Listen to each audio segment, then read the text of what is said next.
The book is about really two key questions, which are distinct and yet interrelated. The first of these is how extensive is the biological universe?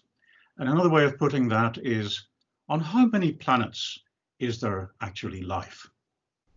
The second question is, what is that life like? And in particular, how similar to or different from Earth life is it likely to be?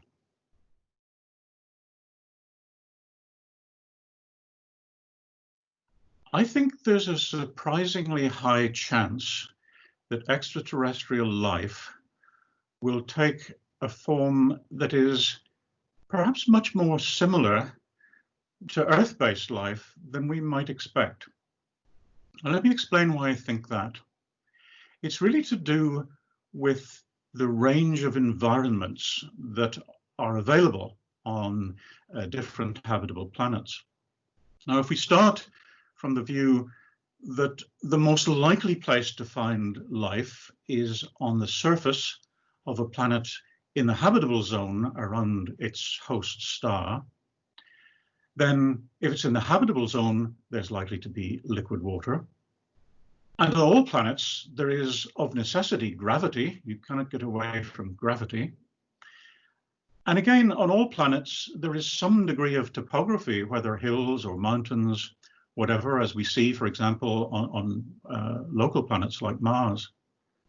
Now, if you put together the presence of liquid water and gravity and topography, you necessarily end up with river systems and oceans. So you end up with a broad range of environments, you might even say a broad range of habitat types, which is somewhat similar, not similar in detail, but similar in broad terms to the range of environments we have on Earth. Now picture a large organism. And for most people, large organisms are the most interesting. So we are interested in extraterrestrial bacteria, but we would be even more interested in extraterrestrial humans or horses or something large. Now, given the ubiquity of gravity, for life to evolve somewhere, and to evolve in particular large creatures, those creatures need some support system to resist the downward pull of gravity. Now, that doesn't necessarily mean to say that they need bones, but they need something like bones. And if they're mobile creatures, then they need to move those bones, which doesn't necessarily mean that they need muscles, but they need something like muscles, some contractile tissue that can actually create the movement.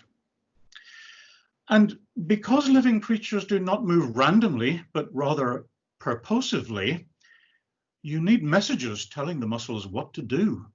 And that argues for a nervous system or something like a nervous system.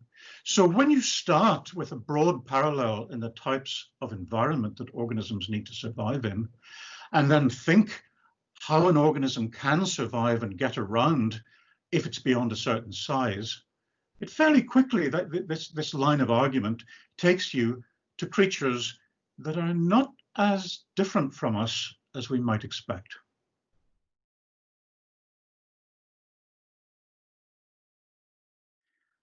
I think that most people starting to read this book will have in their mind an idea of extraterrestrial life being, shall we say, a distinct possibility.